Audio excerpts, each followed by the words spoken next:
record.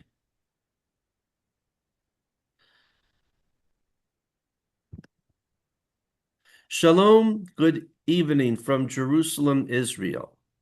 This is Mr. Lowell Joseph Gallen, founder of the Root and Branch Association Limited, established in the United States of God of Israel, bless America, New York State in 1981, now celebrating our 45th year. Today is Wednesday, March 25th, 2026, in the Gregorian calendar, and since it is after nightfall, it is the start of the 8th day of the first Israelite new month of Nisan in the Israelite year 5786. Welcome to the March seminar for our Root and Branch Ancient Roots Mothering Roots, Nettles, and Sage seminar with three distinguished ladies, Rivka Aslan, Chava Dagan, and Gila is with us in spirit, but not in person at the moment. She's part of the team. And you're going to hear about natural healing from these ladies. We welcome our friends and colleagues, Sharon, Alana, Leah, from the United States. I know could be there's other countries as well. And oh yes, I have one little video I want to show, which very much relates. It's only 1 minute. What is our situation here in the land of Israel? I'm going to show it to you. What are we going through? Just a second. Sharon knows what it is, but you ladies don't, and you'll see it in just a minute. Okay.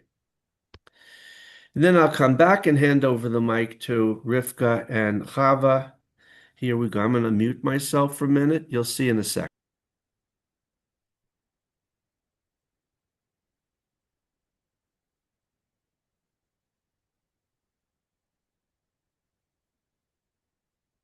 This is London. We have as a guest tonight one of the soldiers of the press, one of the little... This is London. We have as a guest tonight one of the soldiers of the press, one of the little army of historians who are writing history from beside the cannon's mouth, the foreign correspondent of the New York Globe, Huntley Haverstock. Hello, America. I've been watching a part of the world being blown to pieces. A part of the world as nice as Vermont and Ohio and Virginia and California and Illinois lies ripped up and bleeding like a steer in a slaughterhouse. And I've seen things that make the history of the savages read like Pollyanna legends. I've seen women... We shall have to postpone the broadcast. Oh, postpone nothing. Let's go on as long as we can. Madam, we have a shelter downstairs. How about it, Carol? They're listening in America, Johnny. Okay. We'll tell them. I can't read the rest of the speech I have because the lights have gone out, so I'll just have to talk off the cuff. All that noise you hear isn't static. It's death coming to London. Yes, they're coming here now. You can hear the bombs falling on the streets and the homes. Don't tune me out. Hang on a while. This is a big story, and you're part of it. It's too late to do anything here now except stand in the dark and let them come. It's as if the lights were all out everywhere, except in America. Keep those lights burning. Cover them with steel. Ring them with guns. Build a canopy of battleships and bombing planes around them. Hello, America. Hang on to your lights. They're the only lights left in the world. This is...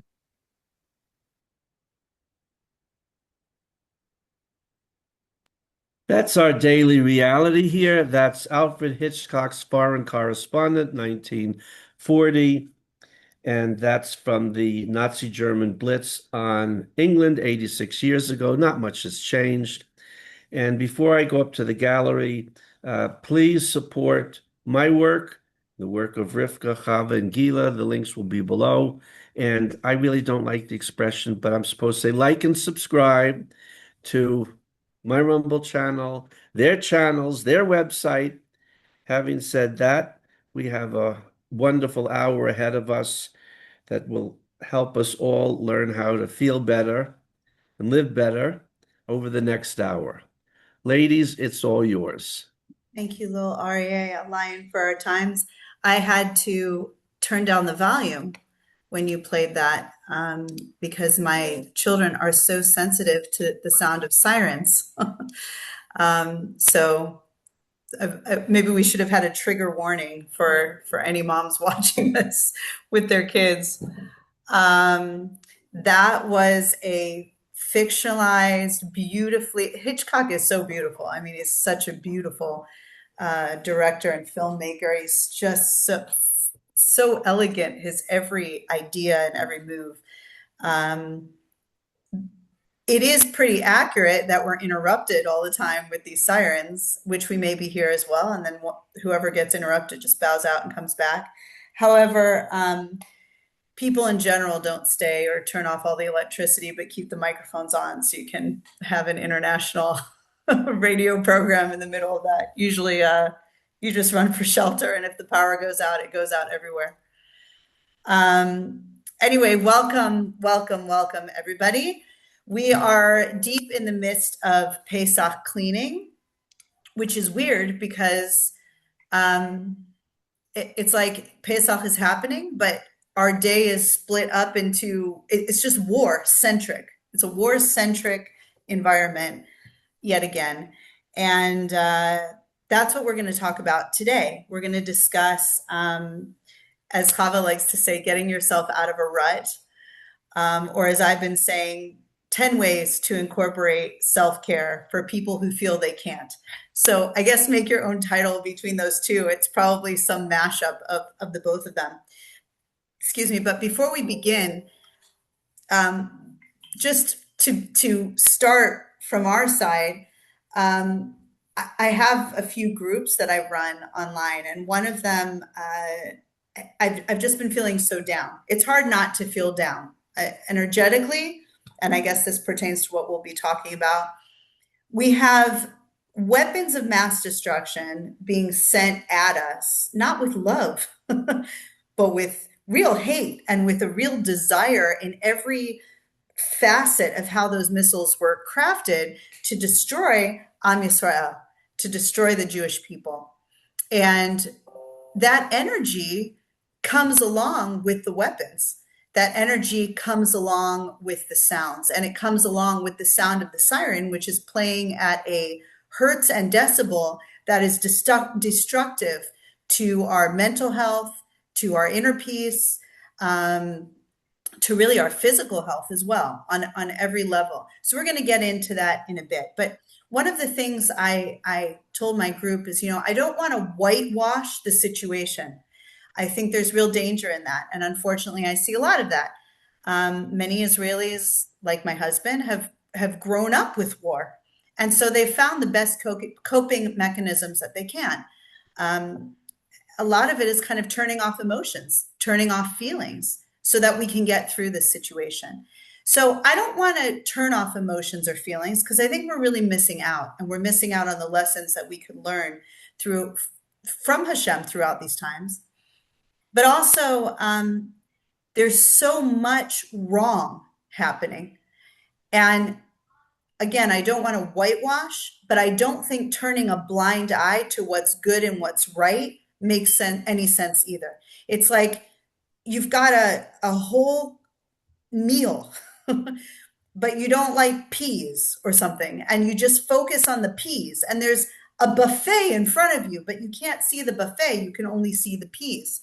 And so I want to try and both Chava and I would like to try and maybe offer up some ways that people are thriving and some ways that Hashem is actually sending us our divine path that we should be on through this really negative situation. So I want to read just very quickly a story that somebody shared on one of my groups, and I'm reading this with his permission. I'll hop into it. My wife Rivka and I were in our first year of marriage when COVID started, and it uprooted Rivka's plans. Her dream was to be a natural home birth midwife, and the only way she knew how to do that was to spend years training as a nurse, then specializing as a midwife, in order to then leave the hospital system to attend home birth.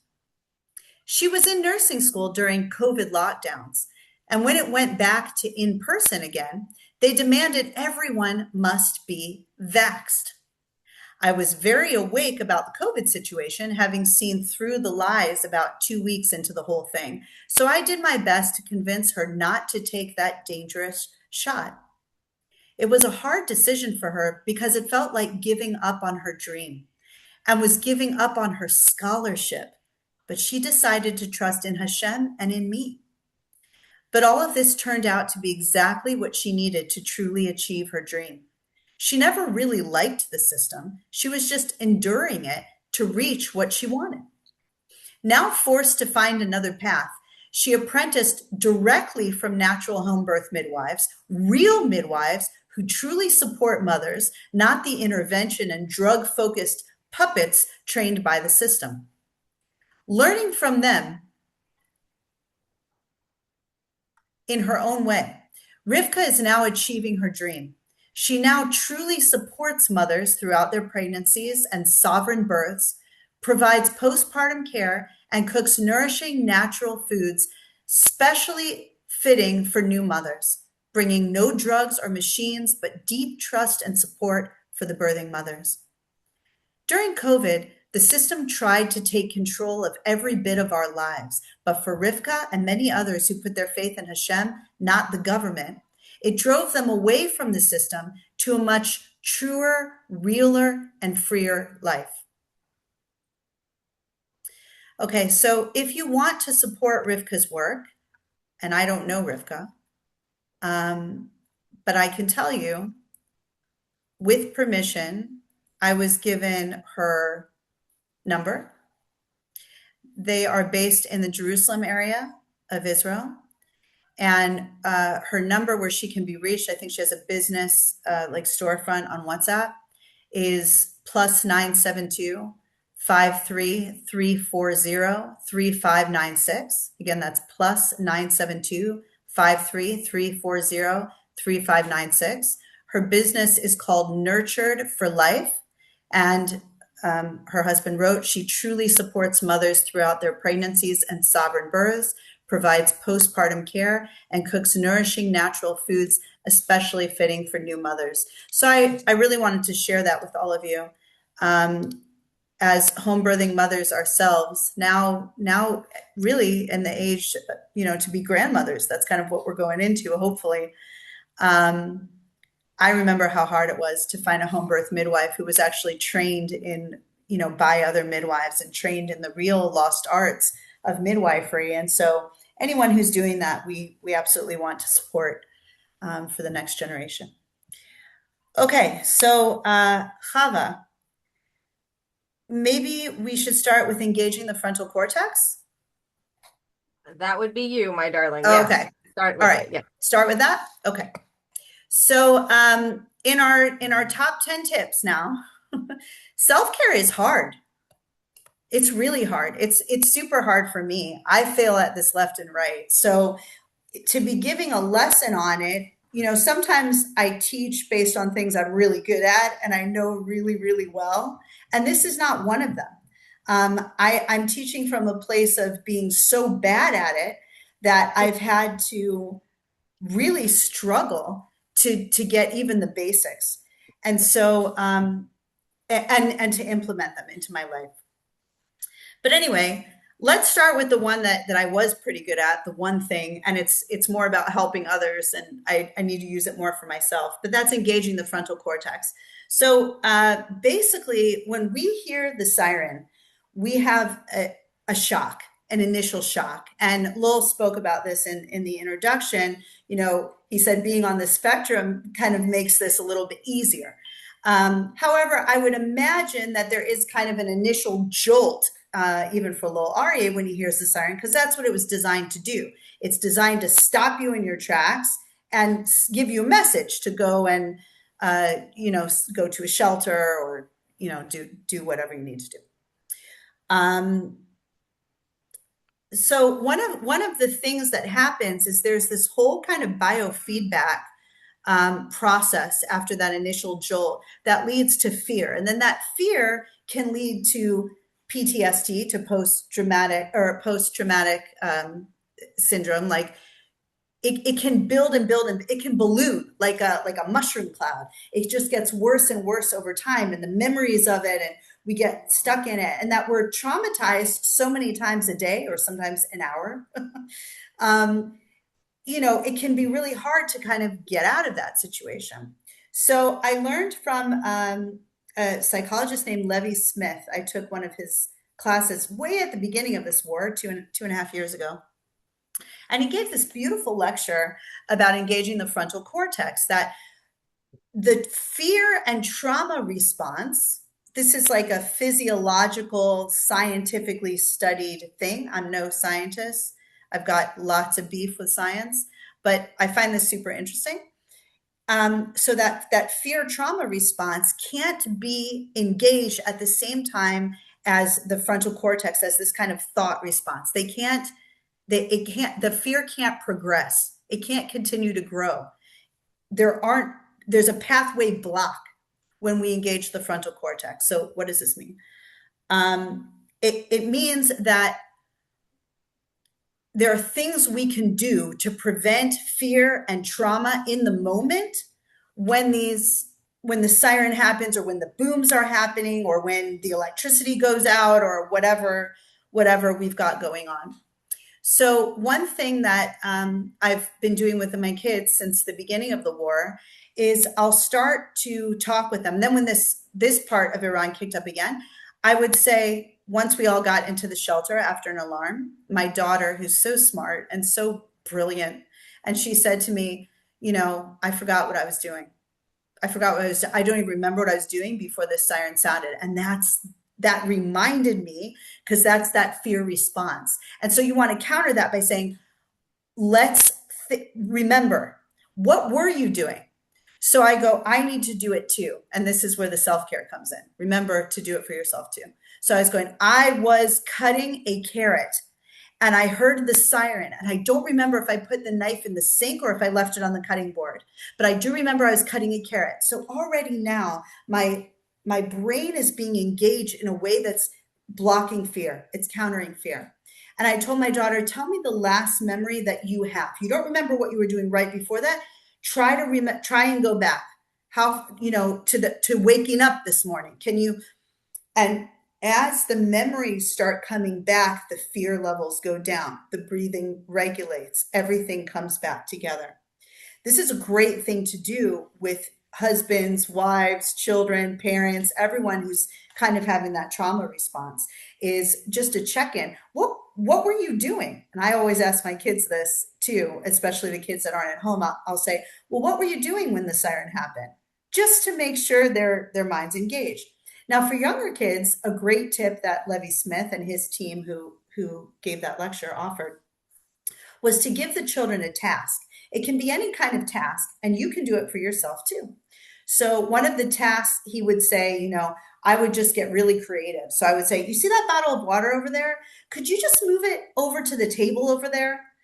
No point in it, no reason, but when the kids were panicking after a siren or a loud boom or something very alarming, and then the kids would go, oh, okay. And to do that task is another way of activating the frontal cortex, and you're back on that path of blocking fear and preventing future PTSD. So that was another thing. Let's see, we talked about wiping memory. Oh, another thing that I found really helpful. So my son, who's in the military, had a near miss. He had a near miss situation. I won't go into all the details because it's really personal. But let's just say that, these kids are like woken up in the middle of the night, in the middle of showers, in the middle of 12-hour shifts, whatever it is. And there's sirens, and, there's not always a pre-alert, even with Iran, but usually with Lebanon, there definitely isn't.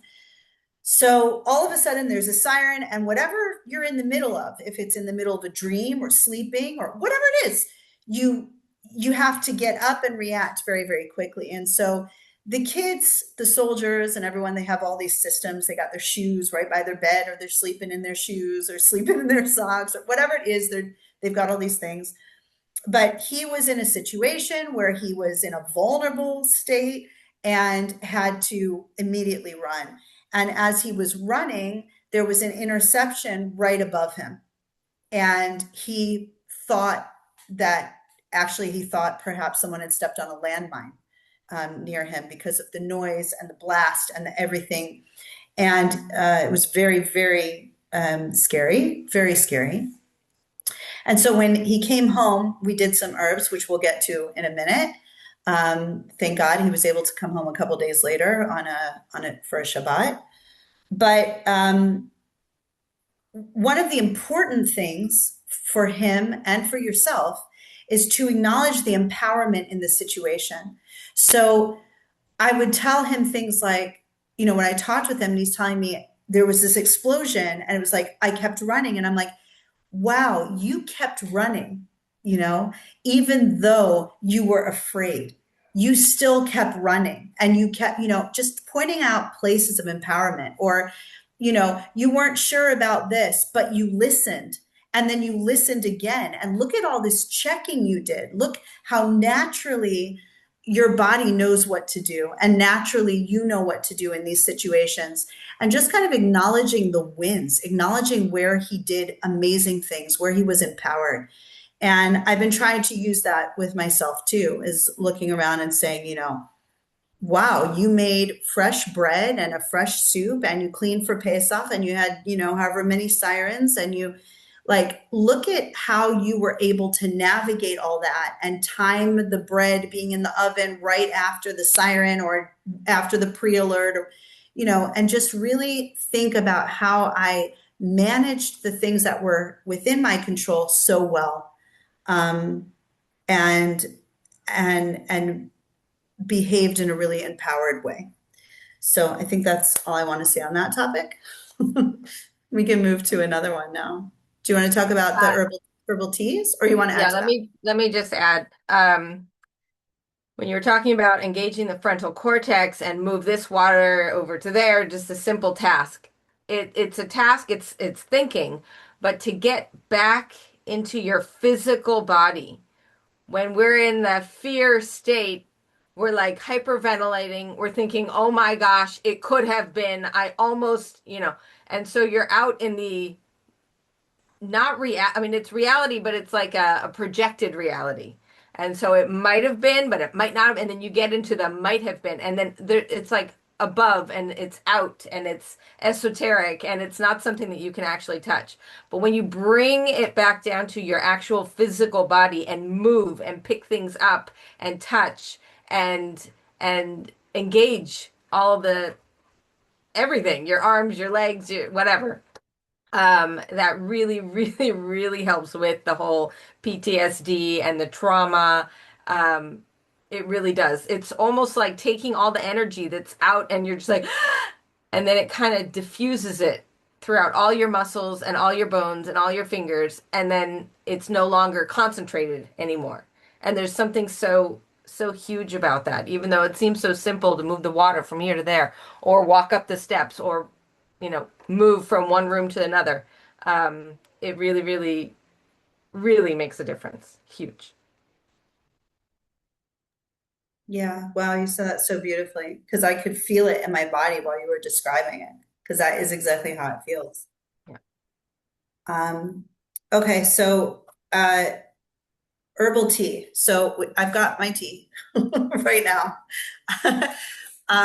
When my son had this kind of near miss, like very terrifying situation. And Kava's going to talk about her special herb too. But I just wanted to share this about lavender because it literally saved the integrity of our family at that moment, this herb. I cannot understate it. So lavender is a wild medicinal herb that's native to the Mediterranean. It grows everywhere. It's both cultivated, planted, and a wild weed. You can use the blossoms. You can also use the leaves. But thank God I have blossoms. I have a ton of blossoms, actually. It was teacher swag for a conference I spoke at. I got like 250 grams of blossoms, a huge bag full, because they're really lightweight. And thank God I got my son home and I just I had found for myself, because secondhand, knowing that my son had a near miss, I needed the lavender tea, and the siblings needed the lavender tea. And then we almost didn't get him home. And I knew he really needed to come home after that situation. And thank God, in the last moments, it was literally his commander saying, "You have 5 minutes to leave right now." And before that, no, there was no way he was coming home. So we're already rushed and stressed. And then it's like, okay, you have 5 minutes, go. And it just everything like that. So when he walked in the door, it was like, sit down. Here's your lavender tea. It's been waiting since, I made sure where he was in the line when he was supposed to be home. I had the lavender tea. I had the second cup brewing. And he's like, I don't need it. I don't need it. And then I'm like, this is a non-negotiable, because these kids are adults. They really can refuse.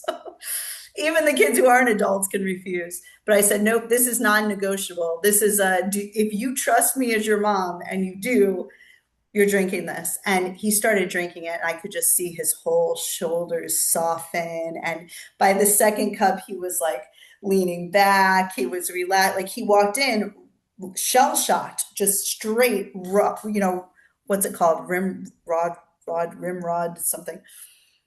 And that lavender is so soothing. And even for the kids who don't like the taste of it, which is odd because it does taste good to most people. Add some honey if it doesn't. But just inhaling the steam of a brewing cup of lavender tea is so soothing. It's like balm on the heart. And I just can't understate it. Chava's going to go into hers as well. When you find your herb that's really speaking to you in that moment, just touching it, sitting with it, harvesting it, smelling it, rubbing it, putting it behind your ear, stuffing it in the rim of your hat, even if you're not ingesting it, just having it around can literally turn everything around as far as fear and trauma, because you're getting the aromatherapy as well as the herbal properties of the herb. So Chava, what's been working for you? Rosemary. Rosemary, for some reason, these past few years, it's just always been there. It always crops up. It always kind of shows itself in my garden. Like, I'm over here. Hello. And so, it's very grounding. It's so cleansing. Oh, it's crumbling everywhere. This is a smudge. It's just dried herbs. I put sage and, of course, rosemary and lavender in it. When they're not dry, just fresh, I roll them up in a natural twine so that I can burn it. And then it dries and it cleanses. It has been cropping up over and over and over, and we just keep needing it and keep benefiting from its amazing grounding. It just kind of brings, like I was talking before, it's all out here. It really brings it in. And it's worked over and over and over for everyone so far in the family. We also, at the exact moment that this crazy war decided to erupt, we had this weird pox incident. And Rosemary, again, came to the rescue. And I was cleaning the house, cleansing the house and the boys' rooms. I was using it as an essential oil, diffusing it. I had like a teapot always running with just some water and rosemary in it. And my biggest thing that I have to tell everyone about is I will take the rosemary blossoms or lavender blossoms or chrysanthemum blossoms or whatever flowers that are edible and medicinal right now all over the place. Thank God they're exactly at the moment that I need them. And I put them because, like Rivka said, not everyone is attracted to the taste. So I put them in honey. And I put like some flowers and then honey and then flowers and then honey until I get to the top of the jar. And within a few weeks, I have a syrup. And it is a medicinal, floral, antiviral, antibacterial, grounding syrup that is not just a syrup like to put on pancakes or in your tea. It is providing all of these sugars, important sugars and minerals, so many minerals. As we are stressed out and going through one after another thing, in another few days, I think they're switching the clock. Like we can't handle anything else. Let's bring on some more, right? So you never know which direction these things are coming from. My gosh, never ending. We are burning through sugar and we are burning through minerals. And to help with the trauma, to help with the PTSD, to help with the stress, to help with just keeping a calm, level head, we need these sugars and minerals. And so putting the rosemary in there and having a little teaspoon whenever people feel like it, or adding it to their teas, it has been literally life-changing. Literally. From you don't even know where you are and everything, to just bringing it back down. I've been so thankful for rosemary. Um, it makes me think also, if anyone knows any herbalists, I'm just going to mention Juliette de Barclay-Levy. One of her favorites, if not her favorite, was rosemary, of the herbs that she used. She said she traveled all over the world. She lived everywhere. And wherever she would get to a new place, the first thing she did was plant rosemary right at her front door. She always had it there. It is so curing and so calming and so homey. And then, of course, Rosemary Gladstar. You can't, I mean, she put it right there at the front. Rosemary. Just to give you an idea of how important this sweet, humble little green herb is. Yeah, Rosemary is actually her birth name. It's her given name. So there's a question for you, Chava, that I just want to address now because it's important. And the question was fresh or dried flowers in the honey when you make it. I just pick them and drop them right in the honey. You can use dried as well. It's fine. Yeah, that's what you have. I just happen to have lots of bushes around.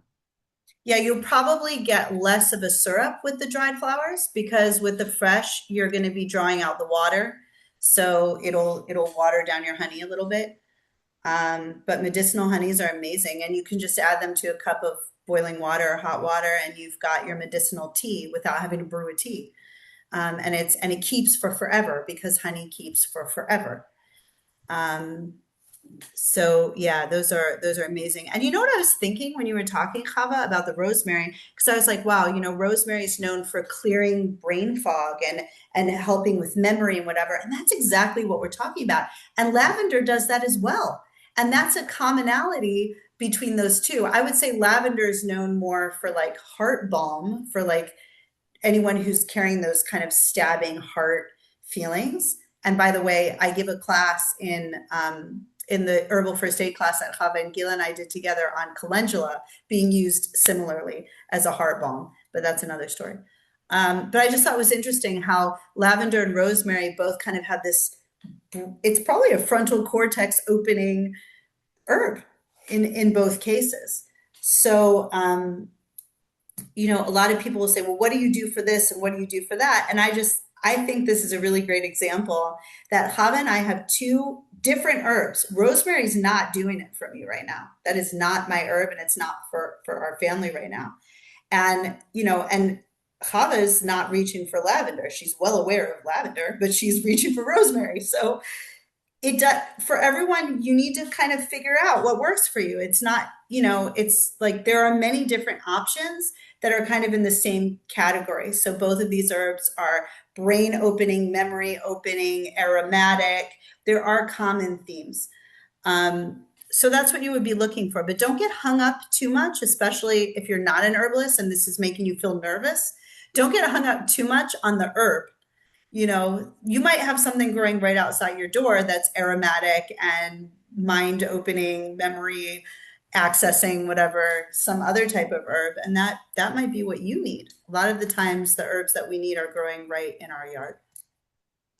So herbs and herbal hot chocolates too. I wanted to say something about that.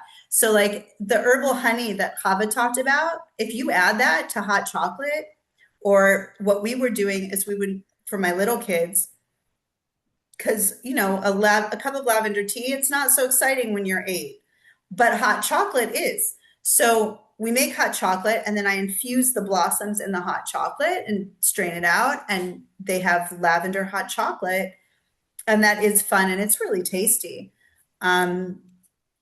So play around with it, get creative, but make sure to do that. That's the hardest part, is to brew that cup of tea for yourself and do it every day. For me, that's the hard part. It's not gathering the herbs. I have it here. It's not even taking care of my kids. I love doing that. That comes really easy and second nature to me. The hard part is brewing it for myself, is starting my day and saying, I'm going to do this for me. I'm going to go kind of out of order, but I want to cover music. So one of the things that I have a friend named Francesca, and she's such a special lady. And she reached out to me when I was at a really low point, and at the beginning of this war. I'd been at a very low point in the months leading up and hadn't really shared that with a whole lot of people. And she kind of felt the vibes, across the distance. And she came to check in with me, and I was telling, I'm just feeling crushed, And she says, listen, we were hearing those sirens all day and all night in the beginning. Now we have longer breaks, but it was all the time. And when we weren't hearing the sirens, we were hearing fighter jets. And when we weren't hearing the fighter jets, we were hearing booms. So there was constant noise, even through the night. There's no respite from that. And one of the things she told me is that all these sounds are at a hertz that is very unhealthy. It's a crushing hertz. And besides the negative energy I mentioned earlier, which comes with all of this, the fear energy, that's what all this stuff is doing. It's blocking us up. It's blocking off our creativity. So I've been working on 3 books at the same time, and all of a sudden I couldn't write. All your creativity is blocked up when you've got this constant barrage of noise. And she said, listen, I've been listening to 528 hertz music, and that the hertz thing is never, I don't really know much about it. It's not my thing. I don't know anything about it, but I was like, I'll try anything. And she started sending me this 528 hertz. And she says, you got to play it during the booms, during the sirens in the mamad or the miklat, wherever you are. You've got to counter the sounds you're hearing. And so she said, you can just have it running all day. And that's what I was doing. I put it on my phone. I had it running all day. I would make food. I'd go from the shelter, wherever. It just came with me. And I was playing that music all the time. And then I kind of stopped, backed off on it, because the kids were kind of like, it's a little creepy. It's kind of like spacey, new age sounding stuff. And so we didn't have it. And as soon as the siren started up, I went and I grabbed my phone to take with me, and I started playing this music. And I'll tell you, it made such a difference in our mamad experience. To hear this music, even while the siren's going, I just blasting this 528 hertz while the booms are happening. I'm blasting this like very soft, gentle music. And it was almost like, it's like an invisibility cloak to the negative frequencies of the sirens and the clash of metal on metal in these interceptions, and the clash of metal on earth that rumbles the ground and shakes your house and your windows, even if it's super far away. And it made such a difference. It really changed things for me. So I wanted to mention that here.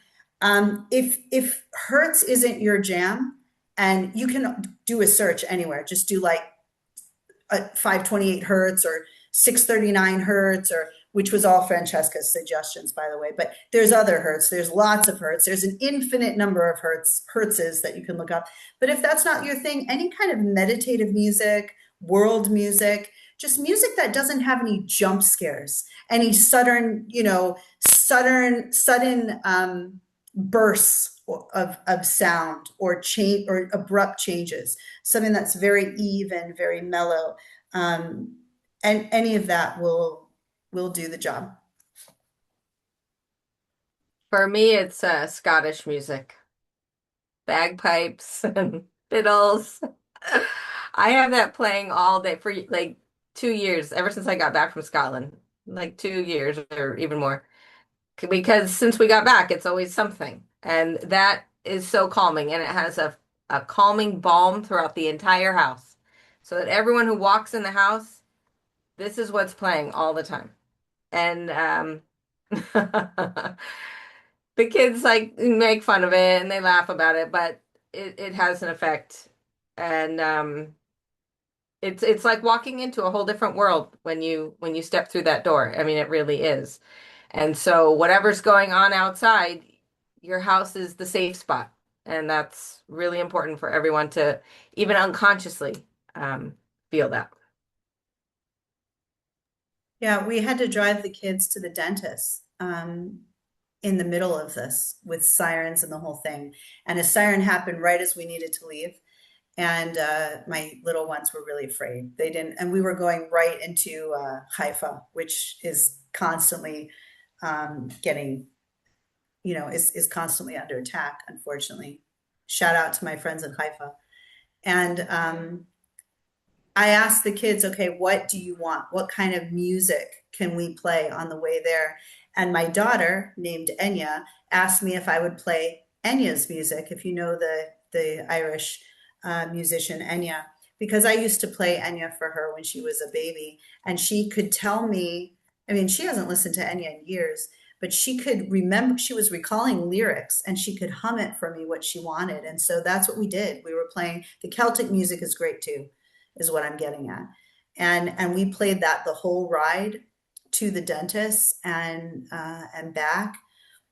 And there's sometimes we're even having fun music. So there have been times in this war that playing like Michael Jackson or something that's like got a thump and we're dancing around. Sometimes you can handle that. But when your nerves are so fried, that stuff can be really too jarring. It just adds to it's not right. You got to match the music to the mood. So yeah, in the car, in the mamad, everywhere, find your jam and match it to the mood. Musical instruments. Oh yeah, I did put that here too. Musical instruments. I have a son who's been teaching himself the guitar, and he grabs his guitar, and if we're in a pre-alert, he'll start playing the guitar and he plays this beautiful music and it instantly just chills everyone out. If you don't know how to play an instrument, make one of your kids do it. Just kidding. Or do it yourself, or something. But that works too. And my son will often say like, I can't wait to get out of the mamad because I want to get to the guitar. If he didn't take it with him. So yeah, music, super important. Chava, do you want to cover sunshine and dirt? Well, they're just so it used to be common sense, I guess. Um, the energy, the good energy that's coming from the sun and from the earth combats any bad energy that's going on, that's manufactured in order to put us in these states. So yeah, sometimes when you're just feeling, whatever it is, overwhelmed, stress, all of these things, just step outside. And if you can't step outside, go to a sunny window, and just lay there and sit there, read a book, just think, look out the window, whatever it is. And getting your hands in the dirt, it's like, that's medicine. That's absolute medicine. Just being able to touch it, feel it, get your hands dirty, get the dirt underneath your fingernails. I know people get all freaked out, but it is so good. And it's filled with all of these it's life. That's what it is. It's life. And so the moment you are engaging with that life, you are releasing, grounding, if anyone's talked about that, releasing any of the bad frequencies and energies that are building up inside of us from the Wi-Fi and the sirens and all of the things. It releases that and then pulls in the good energies. And the sun does the same thing. And 15 minutes outside in the fresh air, the sun and the dirt, you will be a completely whole different person, which once upon a time everyone knew that, but we need to mention it because I think we kind of get too much into our own little bubbles and our own heads and just kind of open it up and think, oh yeah, I do have that. It's free. It's always available. Um, Always within reach, and you can just grab your kids if it's not just you and go outside for a few minutes and put your feet, your hands, sit outside, feel the fresh air. That's all it takes. Yeah, I I struggle with this, especially in the days when it's just one siren after another, because you don't want to go far away from the mamad because it's, I mean, there were times where we would have a siren and then we'd walk out of the mamad and we got the next one and then we had the next one and you don't even have time to walk outside and then it's frustrating because you want to get that 15 minutes outside, but it's probably going to be interrupted, and so some days you're just not getting it. But I'll tell you, at some point I was going stir crazy and I just said, I got to get out and start pulling some, I can't say weeds because I love them all. I love them. But I went outside and, I have milk thistle growing where I don't want it to be, which is the definition of a weed, just without milk thistle. It's any plant growing where you don't want it to be, because every plant has a name, every plant has a purpose. There are, no kind of frivolous plants. But anyway, milk thistle's pretty pokey. And so I wanted to kind of contain it into certain areas, and it likes to go wherever it likes to go. Sometimes it'll be contained, usually not. So I went in there and my son, he's going, well, here, use a shovel or the hori hori or whatever. And I said, no, I'm going to use my bare hands. Now, milk thistle is pretty pokey all the way down to the bottom, unless you got a big patch of it like I do where I can pull it out really easily. But sometimes you do get poked. But I'll tell you, even having the thorns in my hands with the mud and the dirt and the whole thing, I said, I don't want any tool. I want to do this with my bare hands. And I had to lay on my belly under this patch of high milk thistle. So I'm laying on my belly on the earth, which is what Chava said. I don't know if you said it. I have it in my notes that you said it, to lay down on the earth. So I wasn't on my back. I was on my belly, reaching out because I got to go under, the majority of pokes above me and get from the bottom. And I'm laying on my belly, and I'm pulling these out one by one. And my elbows are in the dirt, my forearms are everything, my whole body. And I heard the neighboring sirens, and we didn't have one where we were. And my son says, come on, let's go inside. And I said, I just can't. I can't leave this because it just feels so good to be here with the plants. And I said, you go on in if you want to go. If there's a siren, I'll go. And he said, no, I'm going to stay out here with you, which was amazing. And so, unfortunately, we had a few milk thistle that we did need to use the shovel for because those roots were like that wide. They were unbelievable. And they're pokey all the way down. So we stood out there as the booms are happening and sirens going on around us. And we're like putting the shovel in the earth, and I'm jumping on it in my bare feet. We're all in our bare feet, of course, and digging up the milk thistle and then stacking it up. And it just felt so good. And I tried to at least walk in my bare feet through the weeds every day.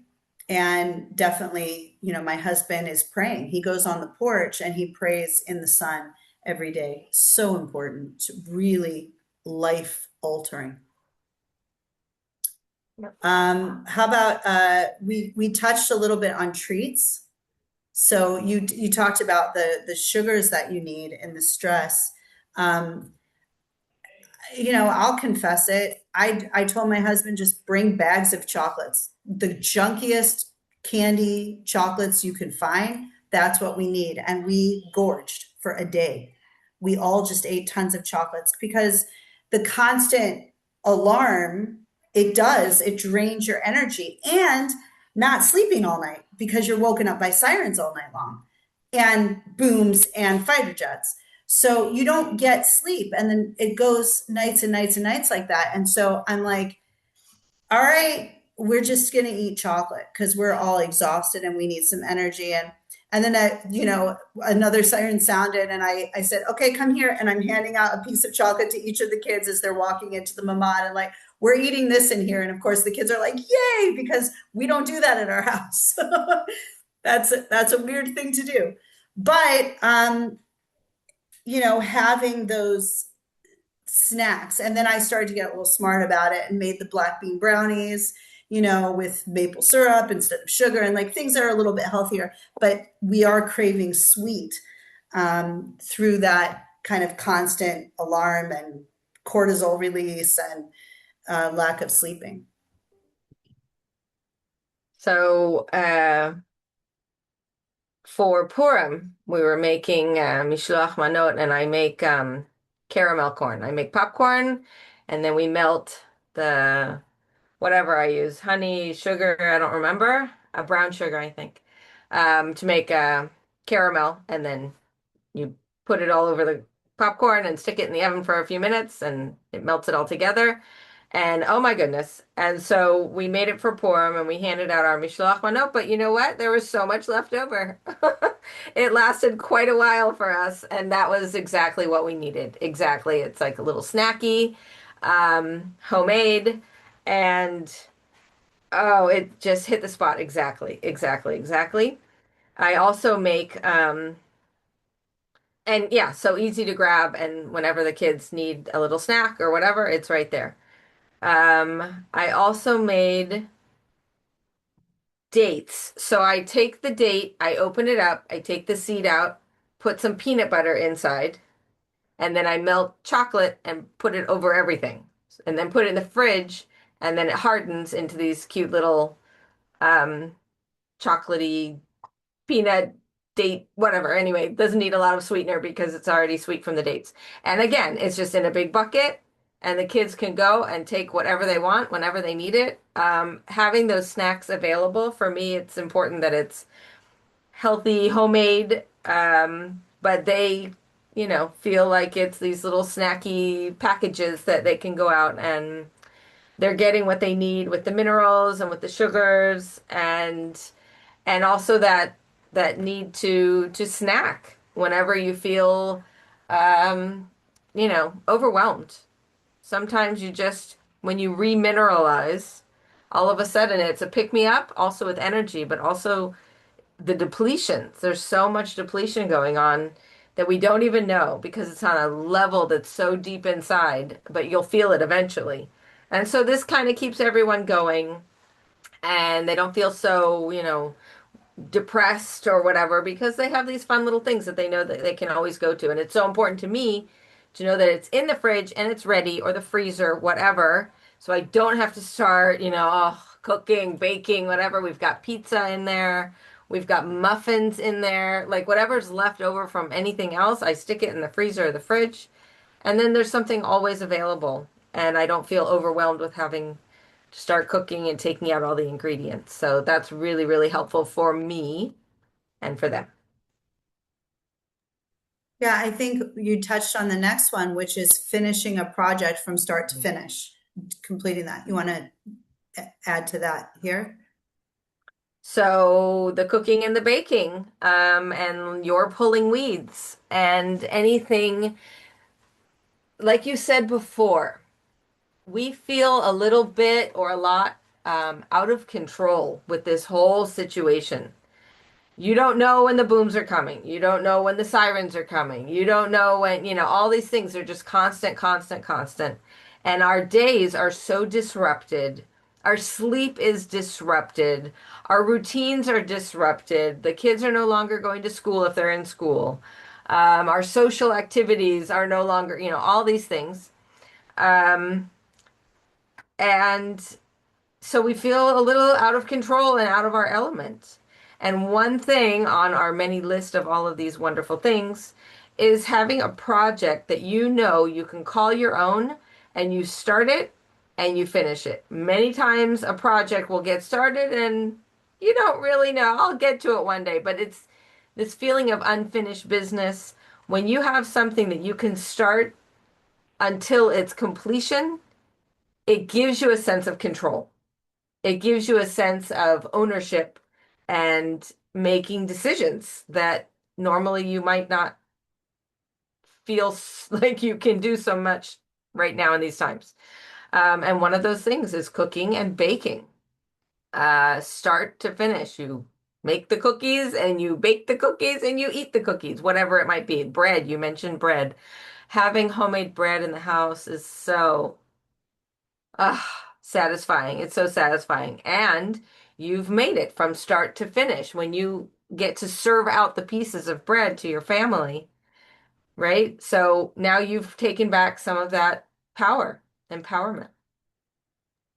Yeah, Lion House bread rolls is our go-to because we can make that as a mezzanote bread by replacing the powdered milk. If you look up that recipe, it's like a Mormon recipe from, well, that's a whole other story, but you can replace the milk. I think it's 1.5 cups of milk or something, or with water and milk powder. Just omit the water and use milk only. You've got mezzanote bread rolls.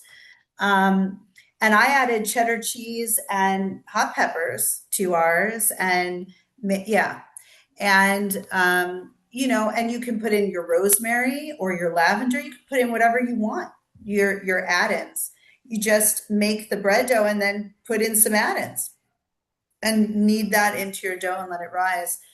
The cooking for us has been so helpful. There were days in this where I'm like, we're just cooking from start to finish, and we're gonna have a bunch of stuff, and then you've got the black bean brownies or the bread rolls or whatever you have, and you can freeze them individually, and then when the kids need them, or put them in the fridge. We had that big tray of brownies, and I pre-cut them all, and I said, "You're feeling stressed? Come on, let's eat a brownie." And those brownies are very healthy. They're very healthy. Yes, they do contain maple syrup, but and we throw in like a handful of chocolate chips too. But outside of that, it's like cocoa powder and black beans basically. We use chocolate covered Katie's black bean brownie recipe. Highly, highly recommend that. And Pesach cleaning is so good for a project from start to finish because we have to do it anyway. So it was like in between sirens, I'm going, okay, you're doing this, you're doing these cabinets, you're doing this closet, you're doing that. Everyone had their task. And it was like, we go into the mamad and then we go right back to the task. And when you're done with the task, do whatever you want. But everyone felt a sense of completion in doing that. So it's like a little gift from Hashem to have to do the Pesach cleaning right now at this time. Hot shower, water, foot soak. Chava.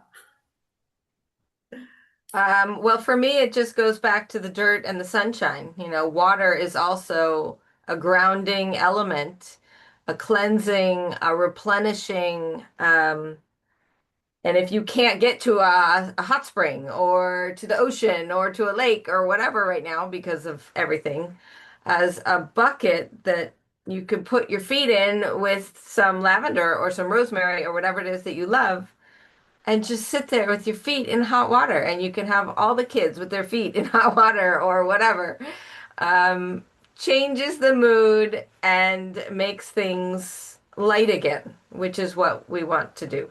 And not to mention, so much of this is happening, and we're trying to balance and keep everything together and whatever. We might forget to drink, and we might get dehydrated. And those foot soaks or a bath or a shower or whatever, nice and warm, helps bring in water through our skin, which is our biggest organ. So very important. Well, ladies, we've come to the end of the hour for the recorded program.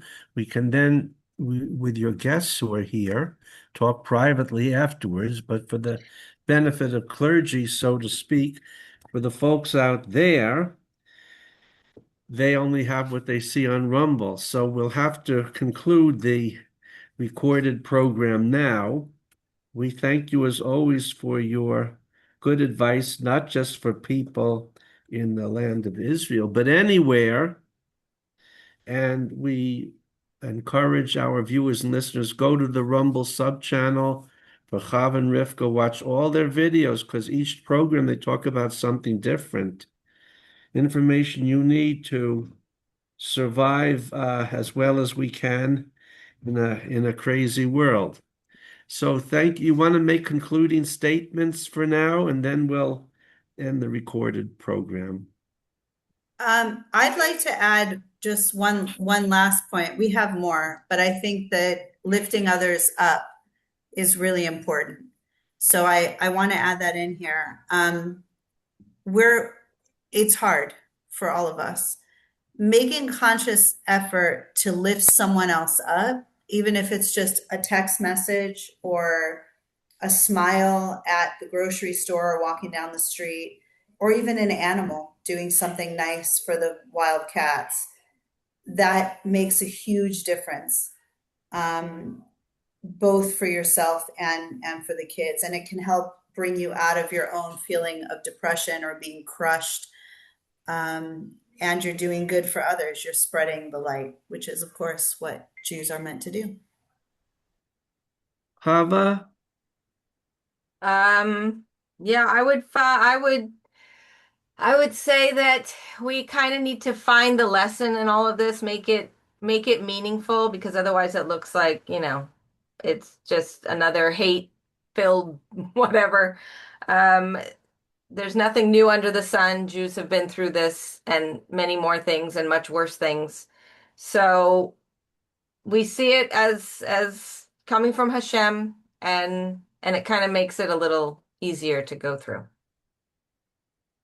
Ladies, thank you very much. And God willing, we will reconvene in a month between Passover and Shavuot, which is Pentecost in English, for our April seminar. So shalom from the Lower Galilee, the Southwest Negev, and Jerusalem. And we'll see you in a few weeks. Okay, the recorded section is over.